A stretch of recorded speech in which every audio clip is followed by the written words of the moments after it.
નમસ્કાર વિદ્યાર્થી મિત્રો,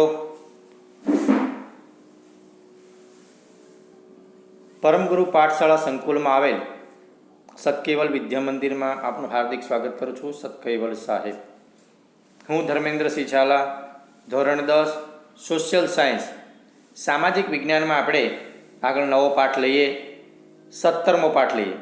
આર્થિક સમસ્યાઓ અને પડકારો તથા ગરીબી અને બેરોજગારી.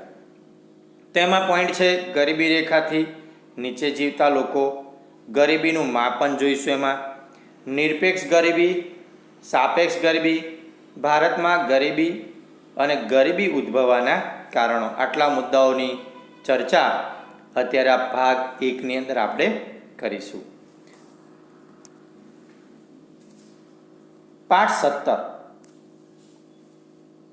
આર્થિક સમસ્યાઓ અને પડકારો, ગરીબી અને બેરોજગારી.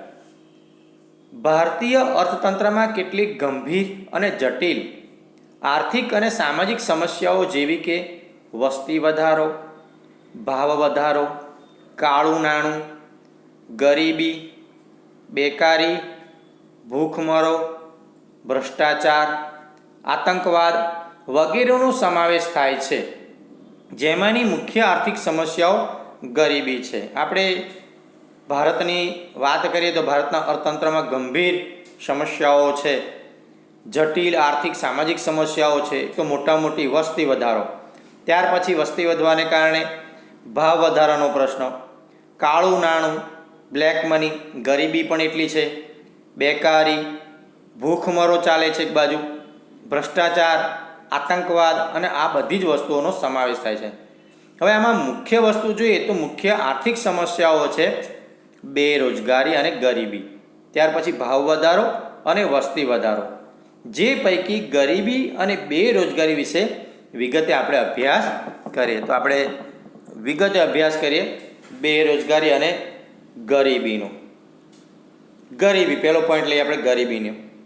સમાજનો મોટો વર્ગ તેના જીવનની મૂળભૂત અને પાયાની જરૂરિયાતો જેવી કે અન્ન, વસ્ત્ર, રહેઠાણ તથા શિક્ષણ અને આરોગ્યની સેવાઓ ન્યૂનતમ માત્રામાં એટલે કે ઓછામાં ઓછી પણ માત્રામાં ભોગવવાથી વંચિત રહીને જીવન ગુજારતો હોય ત્યારે તે સમાજની તેવી સ્થિતિને વ્યાપક ગરીબી અથવા દારૂણ ગરીબી કહેવામાં આવે છે.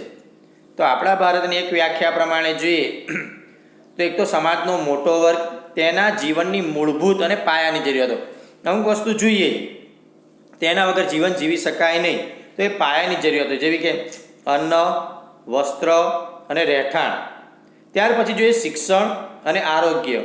તો આ બધી વસ્તુઓ જરૂરિયાત છે. જો આ સેવાઓ ન્યૂનતમ માત્રામાં એટલે કે ઓછામાં ઓછી માત્રામાં પણ ભોગવવાથી વંચિત રહીને જીવન ગુજારતો હોય ત્યારે સમાજની તેવી સ્થિતિને વ્યાપક ગરીબી અથવા દારૂણ ગરીબી કહેવાય છે. અને એવી સ્થિતિમાં સમાજમાં રહેતી વ્યક્તિને ગરીબ ગણવામાં આવે છે. તો આવી વ્યક્તિઓ કેવી પ્રમાણે છે? તો આપણે જોઈએ છે સમાજમાં ઘણી બધી વ્યક્તિઓ આવી ગરીબી હેઠળ જીવન જીવતી હોય છે. તો આ ગરીબીની વ્યાખ્યાથી મિત્રો, આ ગરીબીની વ્યાખ્યા છે એ તમારે મોઢે કરવાની રહેશે. ફરી જોઈએ તો આપણે ગરીબીની વ્યાખ્યામાં મહત્ત્વના પોઈન્ટો છે. તો એ મહત્ત્વના મુદ્દાઓ જોઈએ તો અન્ન, વસ્ત્ર, રહેઠાણ, પછી શિક્ષણ, આ મહત્ત્વનું છે, શિક્ષણનું પણ મહત્ત્વ છે. તો આ અને આરોગ્ય, આ 5 મુદ્દાઓ છે. અન્ન, વસ્ત્ર, રહેઠાણ, શિક્ષણ અને આરોગ્ય એ સેવાથી જો વંચિત રહેતો હોય તો તેને વ્યાપક ગરીબી ગણવામાં આવે છે. આગળ નવા મુદ્દા તરફ મિત્રો વધીએ. હવે જોઈએ કેવી પરિસ્થિતિમાં ગરીબીની વ્યાખ્યા આપણે જોઈ એ પ્રમાણે ગરીબી રેખાથી નીચે જીવતા લોકો, જેને આપણે BPL કાર્ડ કહીએ છીએ, તો બિલો પોવર્ટી લાઇન, જેને BPL કાર્ડ આપવામાં આવે છે, તો એને ગરીબી રેખાથી નીચે જીવતા લોકો ગણવામાં આવે છે. એનું શોર્ટ ફોર્મ નામ છે BPL, અથવા તો એને આખું ફૂલ ફોર્મ ઇંગ્લિશમાં કહે છે બિલો પોવર્ટી લાઇન. ગરીબી એ ગુણાત્મક ખ્યાલ છે. ભારતમાં ગરીબીને વ્યક્તિના જીવનમાં લઘુત્તમ સ્તર તરીકે જોવામાં આવે છે. એટલે ગરીબી એક ગુણાત્મક ખ્યાલ છે અને ભારતમાં ગરીબીને વ્યક્તિના જીવનના લઘુત્તમ સ્તર તરીકે જોવામાં આવે છે. ગરીબી રેખાથી નીચે જીવતા લોકોના સામાન્ય લક્ષણો નીચે મુજબ છે. તો અહીં આપણને 17.1માં એક આ બતાવ્યું છે. 17.1 પ્રમાણે જોઈએ તો એ કેવા પ્રમાણે છે? તો એક, જે વ્યક્તિને 2 ટંક પૂરતું ભોજન મળતું ન હોય તે ગરીબી રેખાથી નીચે જીવતા લોકો ગણાય. રહેવા માટે પૂરતી માત્રામાં મોકળાશવાળી જગ્યા પ્રાપ્ત થઈ ન હોય, ના છૂટકે ગંદા વસવાટ કે સ્લમ વિસ્તારમાં વસવાટ કરવો પડતો હોય. સ્લમ એટલે ઝૂંપડપટ્ટી. તેની આવક નિર્ધારિત અપેક્ષિત આવકથી પણ ઓછી હોય. એટલે આપણે જોઈએ છીએ કે જે સામાન્ય ઘર ખર્ચ માટે જોઈએ એના કરતાં પણ ઓછી આવક હોય તો એ ગરીબી રેખા નીચે જીવે છે. તેનું આયુષ્ય સરેરાશ આયુષ્યથી પણ ઓછું હોય, આયુષ્ય દરથી પણ ઓછું હોય. જેઓ મોટે ભાગે નિરક્ષર હોય છે, એટલે અભણ, ભણેલા હોતા નથી. જેઓ સતત પોષણક્ષમ આહારના અભાવે નાના મોટા રોગોથી પીડાતા હોય છે. જેમના બાળકોને કુટુંબની આવકમાં વધારો કરવાની ફરજે ભણવાની ઉંમરે મજૂરી કે કામ ધંધે જવા મજબૂર થવું પડતું હોય છે. તો આવા મિત્રો આ ગરીબી રેખા નીચેના લક્ષણો છે. એ ગરીબી રેખા નીચે જીવતા વ્યક્તિઓના લક્ષણો જોવા મળે છે. ના મુદ્દા આગળ જોઈએ તો એમાં જેઓ મોટે ભાગે નિરક્ષર હોય, જેઓ સતત પોષણક્ષમ આહારના અભાવે મોટા રોગોથી પીડાતા હોય, જેમના બાળકોને કુટુંબની આવકમાં વધારો કરવાની ફરજે ભણવાની ઉંમરે મજૂરી કે કામ ધંધે જવા મજબૂર થવું પડતું હોય, જેમના બાળકોનું કુપોષણના લીધે બાળ મૃત્યુનું પ્રમાણ ઊંચું રહેતું હોય છે. બાળ મૃત્યુનું પ્રમાણ પર દર વધારે હોય છે. તો ગરીબી રેખા નીચે જીવતા લોકોનું આપણે જોયું. હવે ગરીબી રેખા નીચે જીવતા લોકોનું જીવન ધોરણ ઊંચું લાવવા સરકાર દ્વારા થતા પ્રયાસો. સરકાર કયા પ્રયત્નો કરે છે? તો ગ્રામીણ અને શહેરી વિસ્તારમાં ગરીબી રેખા નીચે જીવતા કુટુંબોની આવક ઘણી ઓછી છે તેવા કુટુંબોને અંત્યોદય કુટુંબો કે ગરીબી રેખા નીચે જીવતા કુટુંબ કહે છે. આનું નામ આપ્યું છે અંત્યોદય કુટુંબ અથવા તો ગરીબી રેખા નીચે જીવતા કુટુંબના વ્યક્તિઓ. સરકારે આવા કુટુંબોને ઓળખી કાઢીને રેશન કાર્ડના આધારે જાહેર વિતરણ વ્યવસ્થા શરૂ કરી છે. આ દુકાનોને વ્યાજબી ભાવની દુકાનો કહે છે. આવા કુટુંબોને પ્રતિમાસ આવશ્યક ચીજવસ્તુઓ જેવી કે અનાજ, ખાંડ, તેલ, મીઠું, કેરોસીન વગેરે પૂરું પાડવામાં આવે છે અને આ દ્વારા તેઓનું જીવન ધોરણ ઊંચું લાવવાના પ્રયાસો થયા છે. તો જીવન ધોરણ ઊંચું લાવવા માટેના બધા પ્રયાસો પણ કરેલા જોવા મળે છે. વ્યાજબી ભાવની દુકાનો કહે છે તો આ આવશ્યક ચીજવસ્તુઓ એ લોકોને મળી રહે છે. ગરીબીની રેખાનો ખ્યાલ સૌપ્રથમ WHO ના નિયામક બોર્ડ ઓરોએ રજૂ કર્યો. યાદ રાખજો મિત્રો, આ નામ ગરીબી રેખા નીચેનો ખ્યાલ છે સૌપ્રથમ WHO વર્લ્ડ હેલ્થ ઓર્ગેનાઇઝેશન એ નિયામક બોર્ડોએ રજૂ કર્યો. ત્યાંનો નિયામક હશે એણે બોર્ડોએ રજૂ કર્યો છે. એનું નામ છે. ગરીબી રેખાની ગણતરીમાં કે માપનમાં હવે અનાજ, વસ્ત્ર, રહેઠાણ, શિક્ષણ, આરોગ્ય, પીવાનું ચોખ્ખું પાણી, વીજળી, સેનિટેશનની સુવિધા, વાહન પરિવહન વગેરે પાછળ થતા વપરાશી ખર્ચ અને આવકને ધ્યાનમાં લઈ કેલેરીના આધારે જીવન ધોરણની નિશ્ચિત સપાટીને ગરીબી રેખા તરીકે ઓળખવામાં આવે છે. એ ગરીબી રેખાનો ખ્યાલ સમય, સ્થળ, સંજોગો કે પરિસ્થિતિમાં આવતા ફેરફાર મુજબ બદલાય છે. તો આવી રીતના ફેરફાર મુજબ બદલવામાં પણ આવેલો છે. હવે જોઈએ નવા મુદ્દા તરફ મિત્રો આગળ વધીએ. ગરીબીનું માપન. તો કયા પ્રકારનું ગરીબીનું માપન જોવા મળે છે જોઈએ.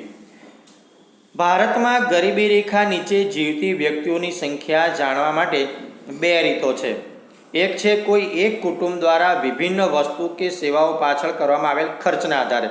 પોતાના ઘરની જે આવક છે એ કુટુંબ દ્વારા વિભિન્ન વસ્તુઓ છે એની પાછળ ખર્ચ કરવામાં આવે એના આધારે આ એક છે ગરીબીનું માપન થાય છે. બીજો મુદ્દો જોઈએ, કુટુંબ દ્વારા મેળવેલ કુલ આવકના આધારે કુટુંબ એટલે વધુમાં વધુ 5 સભ્ય સંખ્યા ગણવાની છે. તો 5 સભ્ય સંખ્યા દ્વારા કુટુંબ દ્વારા મેળવેલ કુલ આવકના આધારે પણ એ ગરીબીનું માપન કરવામાં આવે છે. તો ગરીબીના માપન પ્રમાણે આપણે નવા મુદ્દા તરફ વળીએ. એમાં પહેલો પોઈન્ટ છે નિરપેક્ષ ગરીબી. તો નિરપેક્ષ ગરીબ કોને કહેવાય? ધ્યાન આપજો. સમાજના લોકો અનાજ, કઠોળ, દૂધ, શાકભાજી, કપડાં જેવી પ્રાથમિક જરૂરિયાતો લઘુત્તમ બજાર ભાવે પણ પ્રાપ્ત કરી શકવા સમર્થ ન હોય તો તેઓ નિરપેક્ષ રીતે ગરીબ છે તેમ કહેવાય. સમાજના લોકો ઘણા બધા છે, એ લોકો આપણને નિરપેક્ષ ગરીબ કોને છે? અનાજ, કઠોળ, દૂધ, શાકભાજી, કપડાં જેવી પ્રાથમિક જરૂરિયાતો લઘુત્તમ બજાર ભાવે પણ પ્રાપ્ત કરી શકવા પણ સમર્થ ન હોય તેઓ નિરપેક્ષ ગરીબ ગણવામાં આવે છે. એટલે આ વસ્તુ સામાન્ય રીતે પણ એ લોકો ખરીદી શકતા નથી, તો એ લોકોને નિરપેક્ષ ગરીબ ગણવામાં આવે છે. હવે જોઈએ સાપેક્ષ ગરીબી. સાપેક્ષ ગરીબી કેવી રીતના છે? સમાજની જુદી જુદી આવક ધરાવતા વર્ગોમાંથી જો કોઈ જૂથ અન્ય જૂથ કરતાં ઓછી આવક મેળવતો હોય તો તે સાપેક્ષ રીતે ગરીબ છે તેમ કહેવાય. આ ખ્યાલ વિકસિત દેશોમાં પ્રચલિત છે. વિકસિત દેશોમાં એટલે એ પ્રમાણે કે જ્યાં મોટા દેશો છે, જે વિકાસ થઈ ચૂક્યો છે, એ દેશોની વાત છે. કેવી રીતના એની ગણતરી થાય છે? તો નંબર એ 10,000ની આવક ધરાવે છે, નંબર બી એ 20,000 રૂપિયાની આવક ધરાવે છે, અને નંબર સી એ 30,000ની આવક ધરાવે છે. તો 3 વ્યક્તિઓની આવક જુદી જુદી દર્શાવી છે. તો બી વ્યક્તિએ સાપેક્ષ વ્યક્તિની આવક ઓછી હોવાથી એ વ્યક્તિ ગરીબ ગણાય. એટલે પેલા 20,000ની આવક છે તો સામે પેલાની 10,000ની આવક છે, તો બી વ્યક્તિ કરતાં એ વ્યક્તિ ગરીબ ગણાય. એવી જ રીતે સી વ્યક્તિની સાપેક્ષ જેની આવક 30,000 છે તો એ અને બી વ્યક્તિની આવક ઓછી હોવાથી તે ગરીબ ગણાશે. તો આ ખ્યાલ વિકસિત દેશોમાં વધારે પ્રચલિત રીતે જોવા મળે છે. તો આ પ્રમાણે જુદા જુદા નિરપેક્ષ ગરીબી અને સાપેક્ષ ગરીબીનો ખ્યાલ આપણને અહીં મૂકવામાં આવેલો છે. નવા મુદ્દા તરફ જઈએ મિત્રો. કેવી રીતના આખું ભારત આ ગરીબી સાથે સંકળાયેલું છે એ મુદ્દાઓ જોઈએ તો એમાં મહત્ત્વની બાબતો છે. તો ભારતમાં આયોજન પંચે 2011-12માં ગરીબી રેખા નક્કી કરવા માટે ગ્રામીણ ક્ષેત્રે માથાદીઠ માસિક વપરાશી ખર્ચ 816 રૂપિયા નક્કી કર્યો 2011-12 પ્રમાણે, અને કુટુંબ દીઠ જોઈએ ખર્ચ તો 4,080 રૂપિયા થાય. તો એ માંડ 2011-12 પ્રમાણે પોતાનું જીવન ગુજરાન કરી ચલાવી શકે. એવી રીતના જોઈએ તો શહેરી ક્ષેત્રે માથાદીઠ માસિક વપરાશી ખર્ચ 1,000 લેખે કુટુંબ દીઠ વપરાશી ખર્ચ થતો હતો. હવે 5 જણનું કુટુંબ 5 જણો ગયો તો 5,000 રૂપિયાનું પ્રમાણ નિર્ધારિત કર્યું હતું. એટલે વપરાશી ખર્ચને પહોંચી વળવા એટલી માથાદીઠ માસિક આવક ઓછામાં ઓછી મળવી જોઈએ. તો 816 રૂપિયા છે ખર્ચ થતો, તો એક વ્યક્તિ દીઠ ગ્રામ્ય કક્ષાએ તો એ 5 જણા હોય તો 4,080 રૂપિયાનો ખર્ચ થાય. એવી રીતના શહેરી કક્ષાએ જોઈએ તો 1,000 રૂપિયા લેખે કુટુંબ દીઠ વપરાશી ખર્ચ હતો, તો એક વ્યક્તિ દીઠ તો એવું 5,000નું પ્રમાણ નિર્ધારિત કરવામાં આવેલું હતું. તો આવી ઓછામાં ઓછી આવક મળવી જોઈએ. આ નવા માપદંડના આધારે ભારતમાં 2011-12માં ગરીબોની સંખ્યા ઘટીને 27 કરોડની થઈ હતી. તો એ પ્રમાણે ગણતરી કરીએ તો 27 કરોડની ગરીબી ઘટી ગઈ હતી, અને ગરીબીનું પ્રમાણ કુલ વસ્તીમાં ઘટીને 21.9% થઈ ગયું હતું. ભારતમાં 2009-10માં ગરીબીનું પ્રમાણ કુલ વસ્તીના 29.8% હતું. આમ અંદાજે 35.47 કરોડ લોકો ગરીબીમાં જીવન જીવી રહ્યા હતા. વિશ્વ બેંક આંતરરાષ્ટ્રીય ધોરણે સરખામણી થઈ શકે તેથી 2012માં 2008ના ભાવોએ માથાદીઠ દૈનિક આવક $1.90 નિર્ધારિત કરી હતી, જે ગરીબી રેખાનું ધોરણ છે. વિશ્વ બેંકના એક અહેવાલ મુજબ 2010માં ભારતની કુલ વસ્તી અંદાજે 121 કરોડ હતી.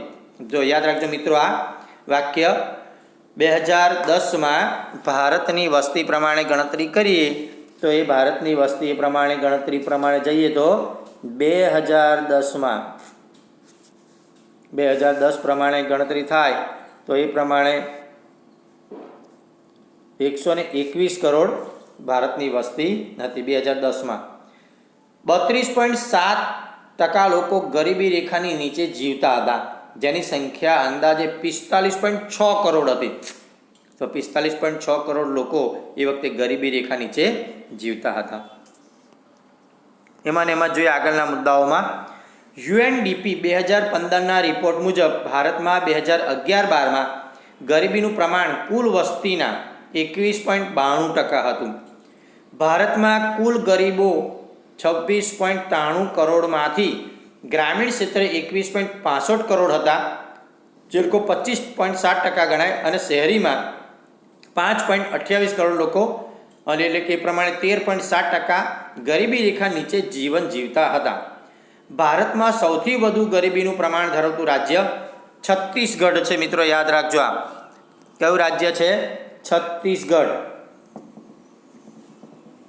તો છત્તીસગઢ રાજ્ય છે એ ગરીબી રેખા નીચે જીવન જીવે છે, અને સૌથી વધારે ભારતમાં સૌથી વધુ ગરીબીનું પ્રમાણ ધરાવતું રાજ્ય છત્તીસગઢ છે.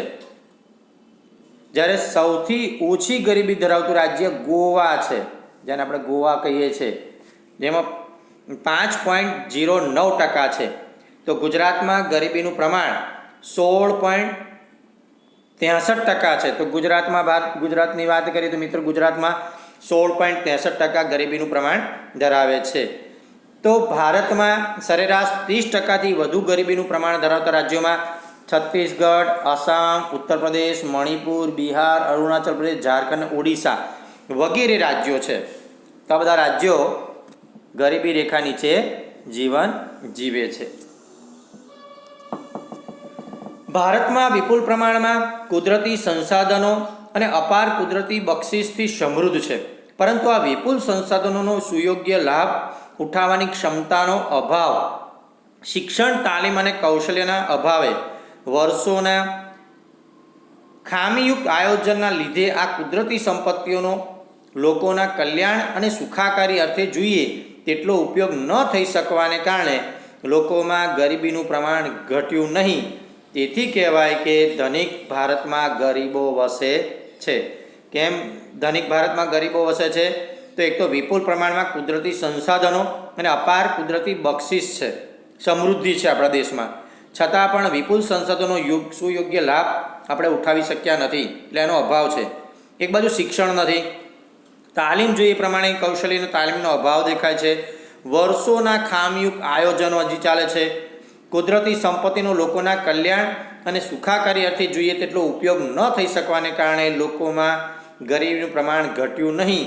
તેથી કહેવાય કે ધનિક ભારતમાં ગરીબો વસે છે. એટલે આ પ્રશ્નનો જવાબ છે મિત્રો, યાદ રાખજો, પરીક્ષામાં પૂછાય પણ છે કે ભાઈ ધનિક ભારતમાં ગરીબો વસે છે, આ સમજાવો કઈ રીતે વસે છે. હવે જોઈએ નવા પોઈન્ટ તરફ મિત્રો, જોઈએ નવા મુદ્દાઓ. કયા કયા મુદ્દાઓ છે? તો ગ્રામીણ ક્ષેત્રે ગરીબો અને શહેરી ક્ષેત્રે ગરીબો, આવા બે મુદ્દાઓ આપણે જોઈશું. ગ્રામીણ ક્ષેત્રે ગરીબોમાં મોટાભાગે જમીન વિહોણા ખેત મજૂરો જોવા મળે.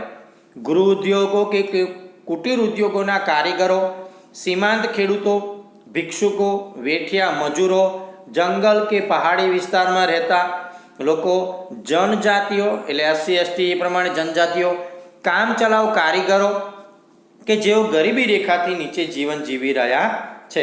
તો આ બધા ગ્રામીણ ક્ષેત્રના ગરીબો ગણાય. એવી રીતના જોઈએ શહેરી ક્ષેત્રે ગરીબોની સંખ્યા, તો શહેરી વિસ્તારમાં વસતા ગરીબોમાં કામ ચલાઉ મજૂર, બેરોજગારો, દૈનિક શ્રમિક, ઘર નોકર, રિક્ષા ચાલક, ચા નાસ્તાની લારી ગલ્લા કે હોટલ ઢાબા પર કે ઓટો ગેરેજમાં કામ કરનાર શ્રમિકો, ભિક્ષુકો કે જેઓ પોતાની ન્યૂનતમ જીવન જરૂરી વસ્તુઓ પણ સંતોષી શકતા નથી અને ગરીબાઈમાં સબળી રહ્યા છે. તો આવા લોકો ગણાય. પહેલો મુદ્દો જો એ બધા ગ્રામીણ ક્ષેત્રના ગરીબો, અને છે બીજો મુદ્દો એટલે શહેરી ક્ષેત્રના ગરીબો. તો આ પ્રકારના ગ્રામ્ય કક્ષાએ પણ ગરીબો જોવા મળે છે અને શહેરી કક્ષાએ પણ ગરીબો જોવા મળે છે. તો આ મહત્વના મુદ્દાઓ છે, ક્યારેય પરીક્ષામાં પૂછાયા નથી પણ પૂછી શકે. બરાબર, શહેરી ક્ષેત્રે અને ગ્રામીણ ક્ષેત્રે ગરીબોની પરિસ્થિતિ. હવે નવો મુદ્દો જોઈએ મિત્રો, ગરીબી ઉદ્ભવવાના કારણો. ગરીબી કેમ ઉદ્ભવે છે? શા કારણસર ગરીબોની સંખ્યા વધે છે? તો ગરીબી ઉદ્ભવવાના કારણોમાં જોઈએ તો ગરીબીના મૂળિયા શહેરો કરતાં ગ્રામ્ય વિસ્તારમાં ખૂબ ઊંડે સુધી વિસ્તરેલા જોવા મળે છે. ગ્રામ્ય કક્ષાએ વધારે હોય છે, શહેરી કક્ષાએ ઓછું હોય છે. તેના કારણ નીચે મુજબ છે. કૃષિ ક્ષેત્રે અપૂરતો વિકાસ અને અપૂરતી સિંચાઈની સવલતોના કારણે કૃષિ ક્ષેત્રમાંથી મળતી આવકમાં ઘટાડો. તો કૃષિ ક્ષેત્રમાં આવક ઘટી જાય, જેના કારણે સિંચાઈની પૂરતી સગવડો નથી. બીજું, ખેતી સિવાયના સમયમાં વૈકલ્પિક રોજગારીની તકોનો અભાવ.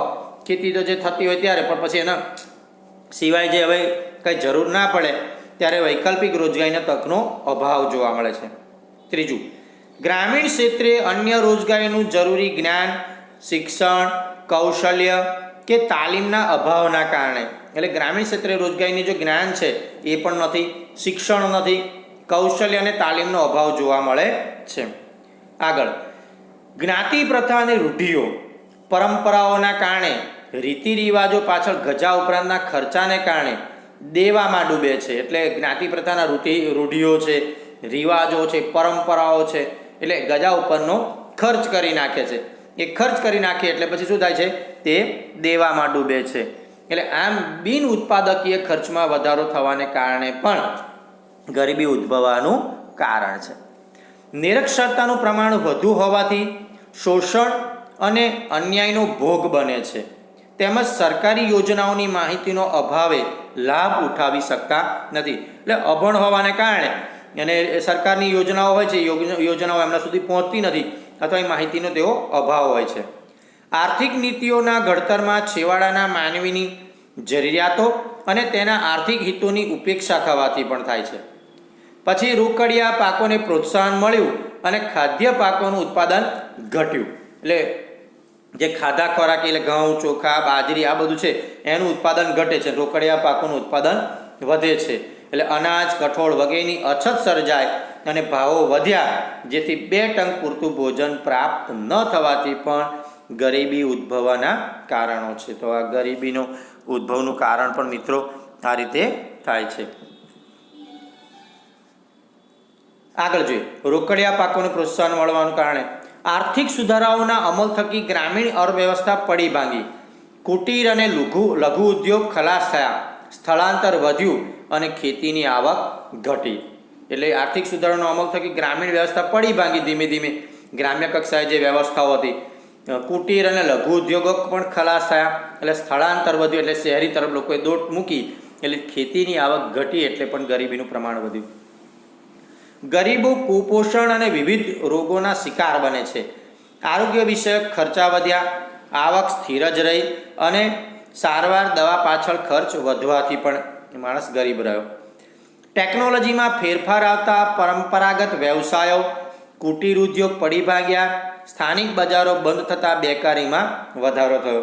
અત્યારે આ પરિસ્થિતિ ખાસ નિર્માણ પામી છે કે ટેકનોલોજી આવી છે એટલે પરંપરાગત વ્યવસાયો હતા એ વ્યવસાયો ધીમે ધીમે બંધ થઈ ગયા અને કુટીર ઉદ્યોગો છે એ પણ પડી ભાગ્યા, એટલે બજારો પણ બંધ થતાં બેકારીમાં પણ વધારો થયો. આવા કારણોસર પણ ગરીબીનો ઉદ્ભવના કારણ છે. વસ્તી વૃદ્ધિ દર વધ્યો, મૃત્યુ દર ઘટ્યો, સરેરાશ આયુષ્યમાં વધારો થયો અને શ્રમની કુલ માંગ કરતાં શ્રમનો પુરવઠો વધ્યો, એટલે બેકારી વધી. બીજી બાજુ તેમની જીવન જરૂરિયાતની વસ્તુઓની માંગ સામે ઉત્પાદન ઘટતા ભાવો વધ્યા. એટલે જે વસ્તુઓ જે જરૂર છે એ વસ્તુઓનું ઉત્પાદન ઘટ્યું, એટલે જે વસ્તુ મળે છે એનો ભાવ વધે છે. તો ખરીદ શક્તિમાં ઘટાડો થયો, એટલે જીવન ધોરણ કથળ્યું અને અંતે ગરીબાઈમાં વધારો થયો હતો. આ રીતે ગરીબોનું પ્રમાણ વધે છે, એટલે ગરીબી ઉદ્ભવવાના કારણો છે. મિત્રો, અગત્યનો પ્રશ્ન છે, ખાસ તૈયાર કરજો પ્રશ્નોના જવાબ. બરાબર, પાઠ્યપુસ્તકમાંથી. તો અહીં આપણો પહેલો ભાગ, આ 17મા પાઠનો પહેલો ભાગ આપણે અહીં પૂર્ણ કરીએ છીએ.